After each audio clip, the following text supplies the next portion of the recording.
Hello everyone and welcome to another episode of the Cuppa Chronicles. First of all, I'd like to say how sorry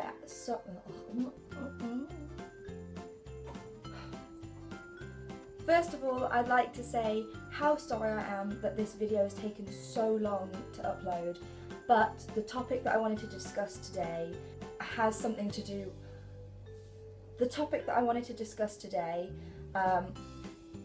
I couldn't really discuss until I'd done this particular thing that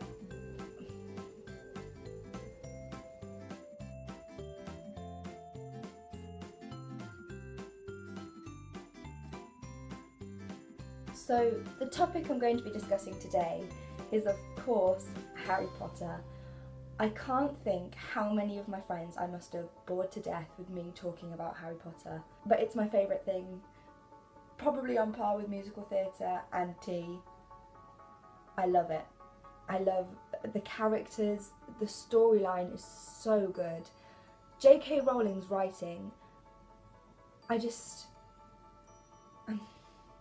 know what to say. You know, witches and wizards, it isn't a new topic. It's been around for years and years and years. But I think it's the way that J.K. Rowling goes about writing it that makes it so special.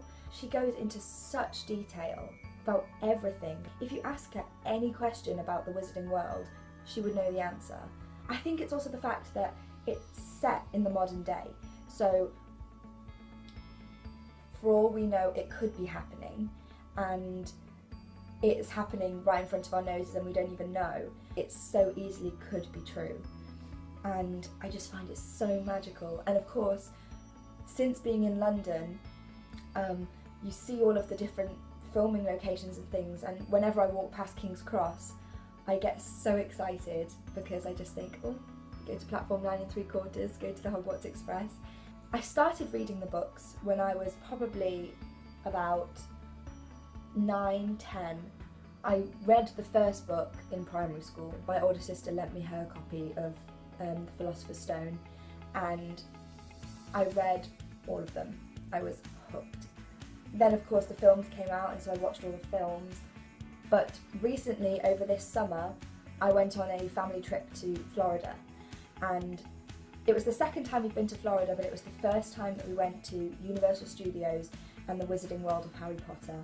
And to say I was excited was an understatement. I've been waiting for years to be able to go to the Wizarding World of Harry Potter, because yes, we have the Warner Brothers Studios tour in London that you can go to and see all the sets that they filmed in, but you can't actually go into any of the shops or experience some of the things that they experienced. Whereas in the Wizarding World of Harry Potter in Florida, you can go into Hogsmeade, you can go into the Three Broomsticks, you can have a butterbeer, you can go into Flourish and Blotts, into Borgin and Burke's, you can go into Ollivander's. So it was so magical. So the first place that we went was Hogsmeade, and you can hear the theme music from the films playing, and we walked in and I could just see the snowy chimneys of all of the houses in Hogsmeade and the castle, Hogwarts Castle, in the background.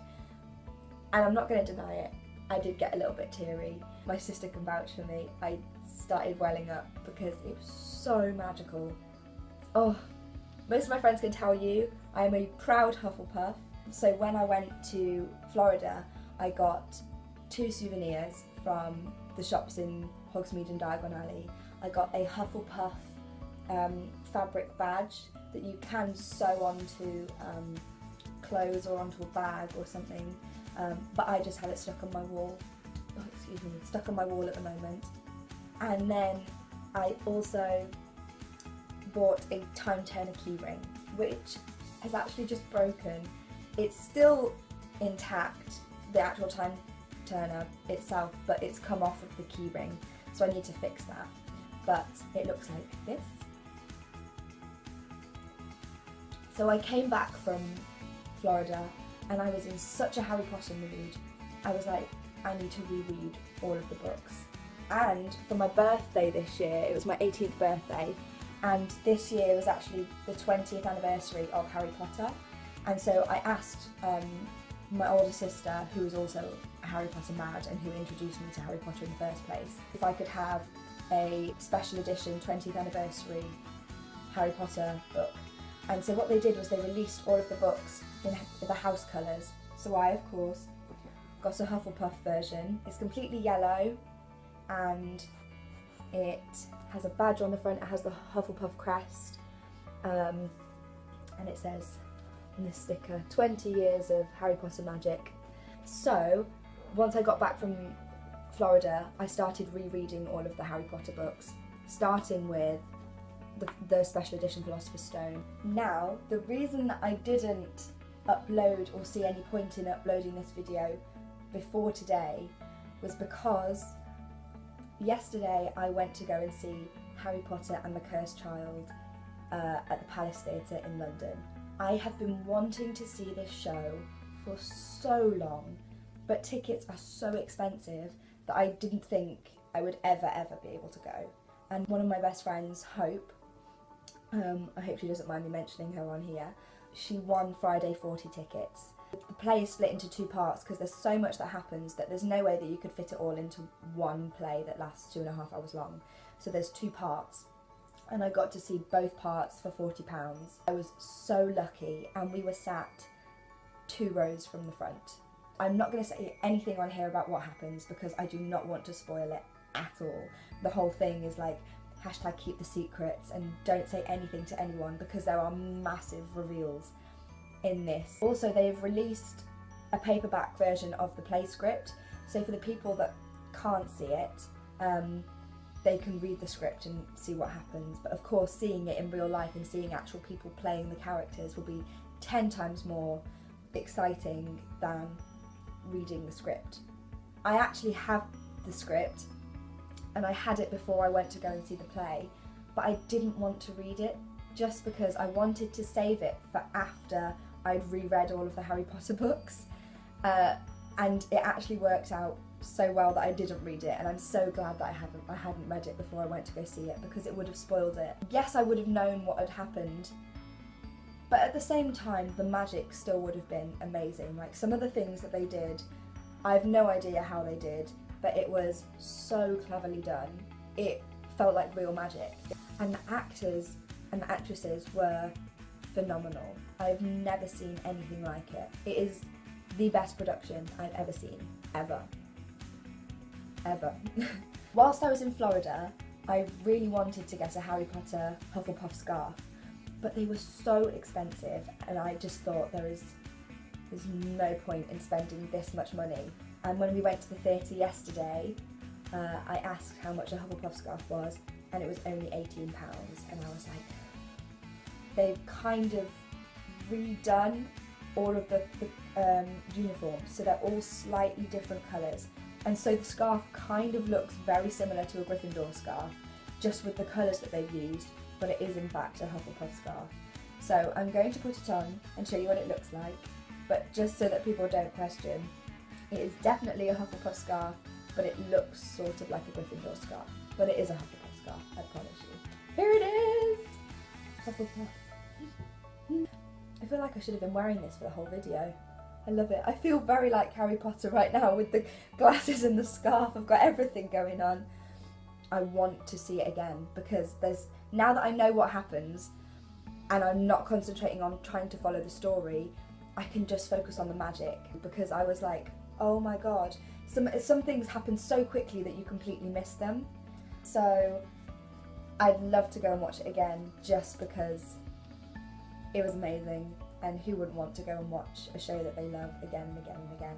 The whole day was Harry Potter because each part lasts 2.5 hours, so it fills pretty much a whole day. First show started at 2:30 and that was 2.5 hours. We then went out for lunch in between the shows, and then I was at the theatre until 10 o'clock.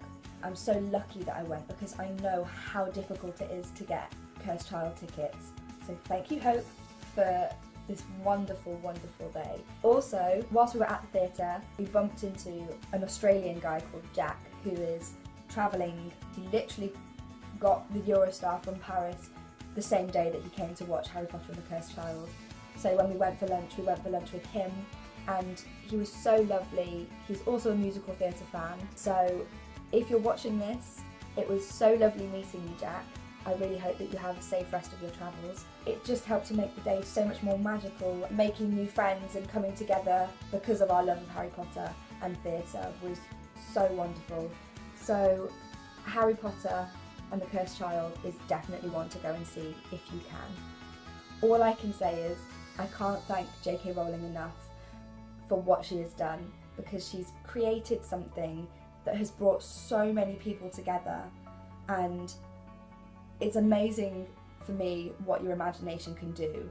She is an inspiration when it comes to writing, and I know that I mentioned in my first video that I want to write. The fact that all of this has come from just one person's imagination is awe-inspiring, and if I could do something that inspires other people, that would be as amazing as performing on the West End stage. Thank you so much for watching. Again, I'm so sorry that this video has taken so long to upload, but I thought there was no point in filming this video until I've seen Harry Potter and the Cursed Child, so I can talk about it. So I hope you enjoyed this video. I hope you have a very lovely Happy New Year, and I will see you in January. Thank you very much for watching. Please like and subscribe if you liked this video, and have a very Merry Christmas. Love to you all.